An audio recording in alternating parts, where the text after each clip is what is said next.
Shalom saudaraku, di dalam nama Tuhan Yesus Kristus, bertemu lagi dengan saya Pendeta Novel Saragi. Firman Tuhan yang menyapa kita pada saat ini tertulis dalam Pengkhotbah pasalnya yang ke-10, ayat yang ke-10 sampai ayatnya yang ke-15. Namun sebelum kita mendengarkan firman Tuhan, kita bersatu dulu di dalam doa. Kita berdoa. Bapa di dalam sorga, terima kasih Tuhan Yesus buat kebaikan hatimu, buat karyamu, kasih karuniamu yang selalu tercurah atas setiap kami. Bapa di dalam sorga, satu kerinduan kami mau dengaran akan firman-Mu.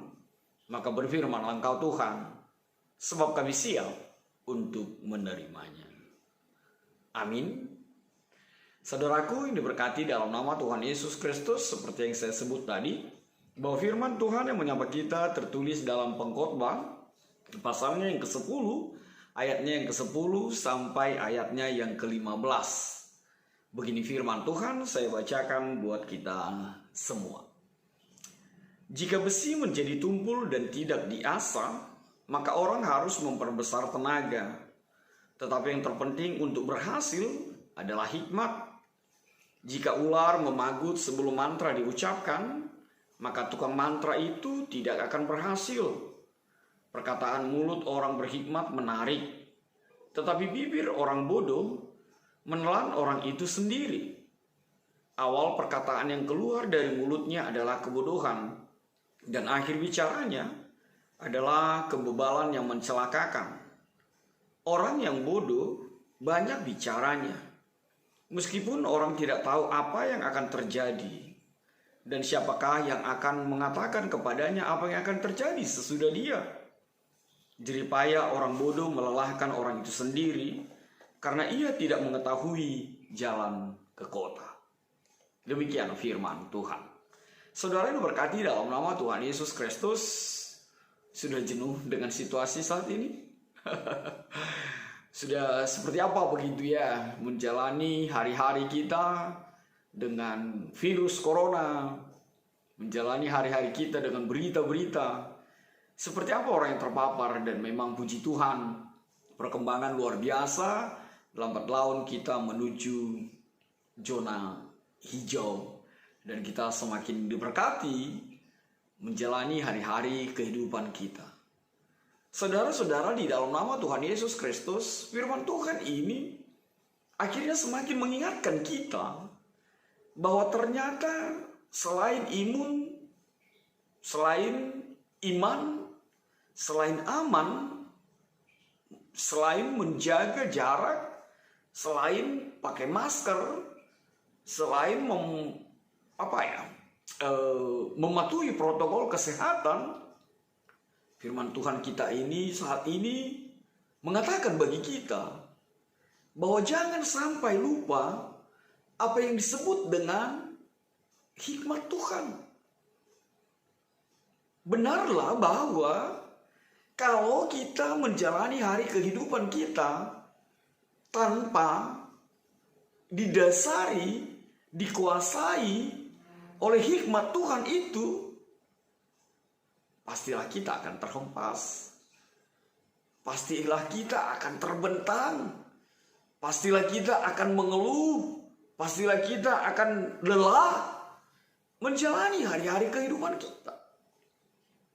Oleh sebab itu sempurnalah kebenaran firman Tuhan saat ini menyapamu dengan mengatakan selain hal yang tadi, hiduplah di dalam hikmat Tuhan. Sebab benar bahwa dengan hikmat yang dari Tuhan, kita semakin mampu menjalani hari-hari kehidupan kita. Dengan hikmat yang dari Tuhan, kita dimampukan untuk melihat setiap bentuk pergumulan yang terjadi di tengah-tengah kehidupan kita. Maka syukurlah tema kita saat ini mengantar kita dengan mengatakan hidup dalam pengajaran di dalam Tuhan.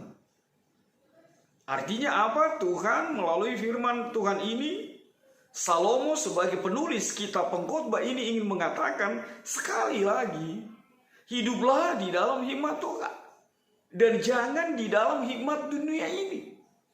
Sebab memang hikmat dunia dengan hikmat yang dari Tuhan itu selalu hadir, mencoba mempengaruhi perjalanan kehidupan kita. Salomo mengatakan, kalau hikmat dunia ini yang kita ikutkan, yang kita turuti, yang kita mau, maka kita akan terhempas. Salomo menuliskan ini di sisa-sisa akhir hidupnya, di masa tuanya. Dan dia mau berbagi, dan ia mengatakan bahwa ternyata harta, kekayaan, tata, atau apapun yang dia miliki tidak akan berarti apapun kalau bukan hikmat Tuhan yang menguasainya di dalam kehidupannya. Lalu Salomo berbagi dengan kita bagaimana semestinya kita hidup di dalam dunia ini, bukan dengan hikmat dunia, tapi hikmat yang bersumber dari Tuhan. Sebab hikmat yang berasal dari Tuhan itu akan menuntun kita hidup sebagai pribadi bersama dengan Tuhan, menjalani hari-hari kehidupan kita bersama dengan Tuhan. Tapi ketika hidup dari hikmat dunia ini, kita akan selalu menjadi pribadi yang mengandalkan logika kita, mengandalkan pengetahuan kita sendiri. Maka saudaraku, firman Tuhan ini menegaskan bagi kita bahwa ketika dirimu dituntun oleh hikmat takut akan Tuhan itu, maka kita akan mampu menuju tujuan kita yang pasti, dan tidak menjadi pribadi yang gampang untuk terhempas, tidak menjadi pribadi yang gampang mengeluh, bahkan berputus asa. Bahkan ketika melihat sesuatu yang tidak terlogikakan di dalam kehidupan kita. Salomo berbagi dengan kita dengan hikmat, dengan hokmah, dengan sophia, hikmat dan kebijaksanaan itu di tengah-tengah kehidupan kita. Dan kita tahu Salomo adalah pribadi yang berhikmat, yang dianugerahi Tuhan di dalam kehidupan kita. Tidak ada raja, tidak ada manusia melebihi hikmat dan kebijaksanaan yang dimiliki oleh Salomo. Bahkan itu permintaan yang luar biasa, kita mengingat itu. Ketika Tuhan bertanya kepada Salomo, apa yang dia mau? Lalu Salomo mengatakan, dia pengen hikmat dan kebijaksanaan yang bersumber dari Tuhan. Lalu mari kita melihat apa yang mau dinyatakan di dalam kebenaran firman Tuhan melalui ayat 10 sampai yang ke-15 ini. Hal yang pertama yang mau dinyatakan adalah bahwa selalu berbeda kata-kata, perkataan, ucapan orang yang digerakkan oleh hikmat dari Tuhan itu dengan kata-kata orang yang tidak hidup di dalam hikmat Tuhan. Yang pertama kita melihat bahwa kata-kata orang berhikmat itu pastilah perkataan yang membangun, perkataan yang sangat berhati-hati, perkataan yang sangat bermanfaat dan sangat berarti, bukan hanya kepada yang mendengarnya, tapi juga kepada pribadi yang mengatakan perkataan sebagai pribadi yang berhikmat di dalam kehidupan kita. Lalu hal yang kedua yang mau dinyatakan, para pemimpin ataupun rakyat harus mampu untuk hidup mengisi waktu dengan baik, bertanggung jawab, bukan bermabuk-mabukan, apalagi bermalas-malasan.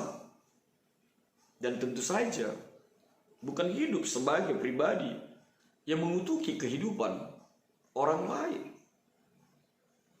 Saudaraku yang diberkati dalam nama Tuhan Yesus Kristus, melalui ayat 10 kita dihantar kepada sebuah kenyataan bahwa sering sekali kita lebih mengandalkan tenaga daripada hikmat itu. Perlukah tenaga? Perlu. Tidak ada yang mengatakan tidak perlu tenaga. Tapi orang yang hidup di luar hikmat Tuhan akan lebih mengandalkan tenaganya, ototnya, daripada pikirannya sendiri. Lihatlah, Salomo memotivasi kita bahwa benar tenaga itu dibutuhkan. Tapi Salomo semakin menegaskan bahwa untuk berhasil, untuk menjadi pribadi yang berkati di dalam nama Tuhan, dibutuhkan hikmat. Benar, tenaga itu dibutuhkan. Tapi yang jauh lebih penting adalah hikmat yang bersumber dari Tuhan itu. Tenaga itu dibutuhkan, otot itu dibutuhkan. Tapi Tuhan mau menegaskan melalui Salomo, hikmat itu adalah yang terutama di dalam kehidupan kita. Sebab memang firman Tuhan mau mengajar kita bahwa pribadi yang hidup di dalam hikmat Tuhan adalah pribadi yang membiarkan dirinya digerakkan oleh campur tangan Roh Kudus di dalam kehidupan kita. Adalah pribadi yang mau digerakkan atau diajari oleh Roh Tuhan yang berada, yang bekerja di dalam kehidupannya. Sekali lagi, benar, otot itu perlu, tenaga itu perlu, tapi jangan sampai mengandalkan tenaga saja tanpa hikmat yang dari Tuhan di dalam kehidupan kita. Saudara-saudara yang berkati dalam nama Tuhan Yesus Kristus, firman Tuhan yang kita pelajari pada saat ini, kita dengarkan saat ini, memperlihatkan bahwa begitu berbahayanya sekali orang bodoh yang tidak pernah bisa menilai dirinya sendiri, yang tidak bisa mengenal siapa dirinya. Sebab dia akan menjadi pribadi yang tidak mampu untuk memperbaiki dirinya, mengupgrade dirinya. Karena dia selalu merasa dirinya benar. Karena dia selalu merasa dirinya yang paling pintar. Sebab apa? Ketika firman Tuhan ingin mengatakan di sini adalah bicara tentang bodoh, bukan bicara tentang intelektual, tapi bicara tentang lawan dari hikmat dan kebijaksanaan yang dari Tuhan itu. Makanya sekali lagi, ini bukan bicara tentang intelektual, IQ berapa, tapi mau berbicara apakah engkau hidup di dalam hikmat Tuhan. Ayat yang ke-12 semakin menegaskan bahwa dikatakan orang bodoh itu akan berbicara dengan mulutnya, akan berbicara dengan bibirnya. Tapi orang berhikmat itu akan berbicara dengan hatinya, akan berbicara dengan Roh Kudus yang menggerakkannya untuk menyatakan apa yang mau dinyatakan di dalam kehidupannya. Sehingga nyata sekali dikatakan perbedaan di ayat yang ke-12 itu, bedanya orang bodoh dan orang berhikmat itu. Saya bacakan sekali lagi. Perkataan mulut orang berhikmat menarik, tetapi bibir orang bodoh menelan orang itu sendiri. Mulut orang berhikmat menarik, bibir orang bodoh menelan dirinya sendiri. Artinya apa?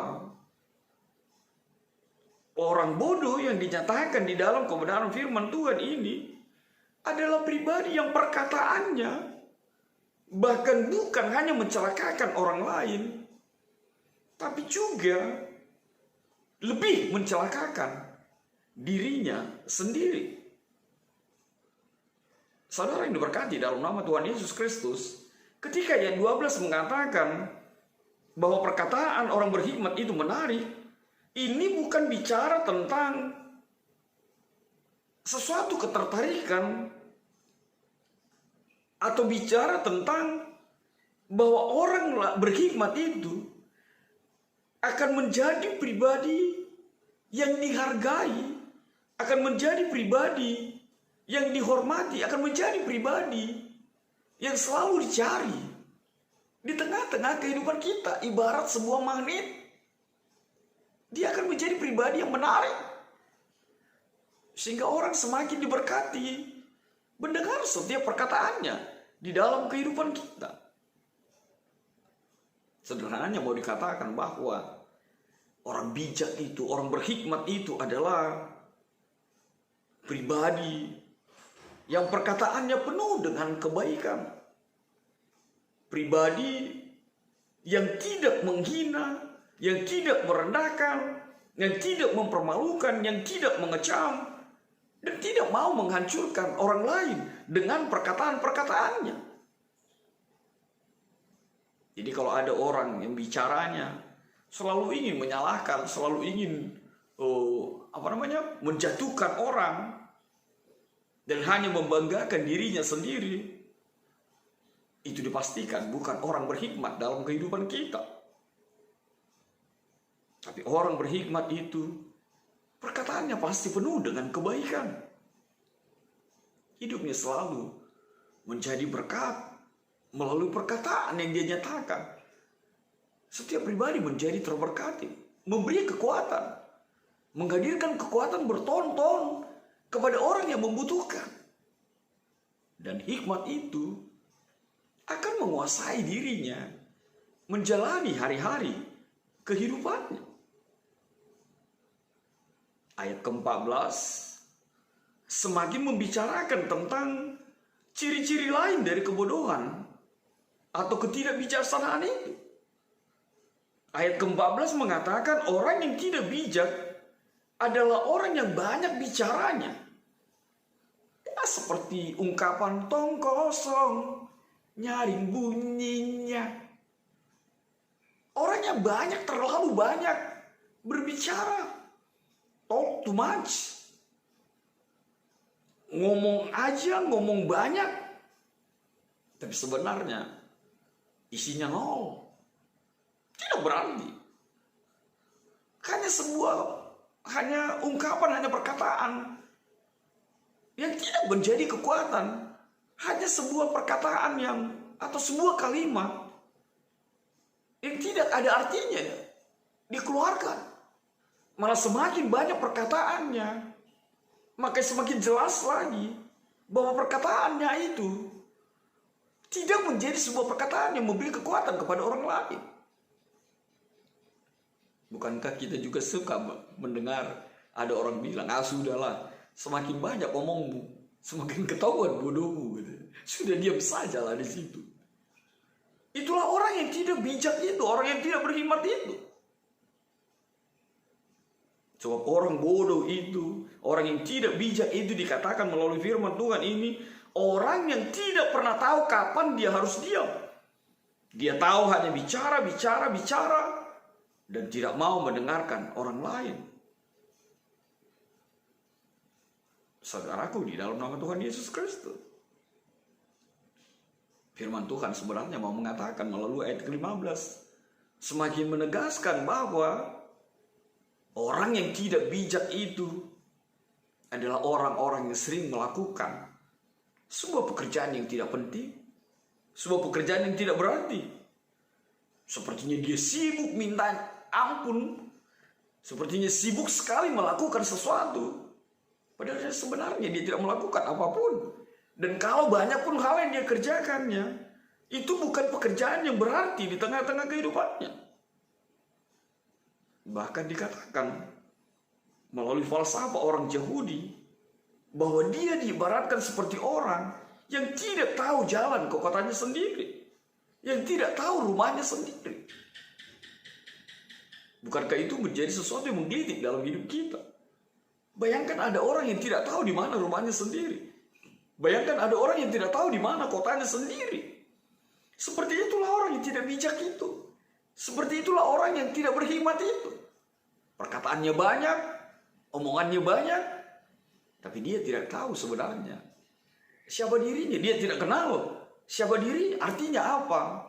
Dia tidak pernah tahu, dia tidak pernah menyadari keterbatasannya, dan dia selalu merasa dirinya adalah orang yang paling benar dalam kehidupannya.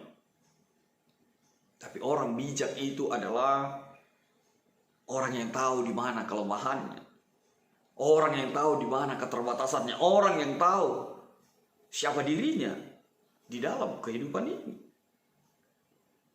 Dan yang terakhir, dia adalah pribadi yang tahu ketika dia salah dan mampu untuk mengakui kesalahannya di dalam kehidupan kita. Lalu saudaraku ini berkati di dalam nama Tuhan Yesus Kristus. Apa yang mau Tuhan pesankan melalui Salomo di dalam Pengkhotbah 10 ini? Yang pertama, benar hiduplah di dalam pengajaran akan hikmat Tuhan. Sebab ketika engkau mengandalkan hikmat dunia ini, dipastikan engkau akan terhempas. Dan engkau tidak akan tahu kemana arahmu pulang, kemana jalanmu pulang, rumahmu sendiri tanda petik tidak akan engkau ketahui. Hal yang kedua, firman Tuhan mau mengajarkan kepada kita, jadilah pribadi yang berhikmat, jadilah pribadi yang bijaksana, bukan hanya bijaksana.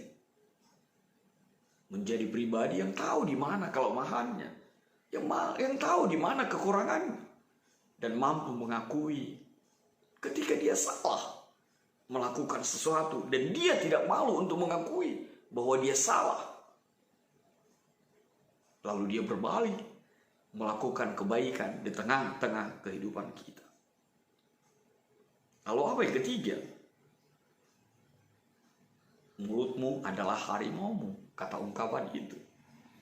Maka jagalah perkataanmu, maka jagalah segala sesuatu yang keluar dari mulut kita. Lalu bertindaklah hati-hati, berpikir jauh ke depan, sebab engkau dinilai dari perkataanmu. Maka hati-hatilah berbicara. Maka hati-hatilah mengungkapkan sesuatu di tengah-tengah kehidupanmu. Dan yang terakhir sekali, takut akan Tuhan adalah permulaan pengetahuan. Maka takutlah selalu akan Tuhan, sehingga hikmat itu menetap dan tinggal di dalam dirimu. Amin. Kita bersatu dalam doa. Terima kasih Tuhan Yesus buat kebenaran firman-Mu. Engkau mengajar kami untuk menjadi pribadi yang berhikmat dan bijak menjalani hari-hari kehidupan ini. Terkhusus dalam firman Tuhan saat ini, Engkau mengajar kami bahwa benar tenaga dibutuhkan, tapi hikmat yang dari Engkau itu lebih dibutuhkan menjalani hari-hari kehidupan ini, agar kami tidak terhempas, agar kami tidak putus asa, tapi kami menjadi pribadi yang memakai hikmat-Mu menjalani hari-hari kehidupan kami, bahkan untuk setiap suka duka yang kami alami di dalam hidup kami. Terima kasih Tuhan, biarlah takut akan Engkau menjadi kuat setiap kami dalam kasih-Mu, menyahkan Tuhan virus corona ini. Amin.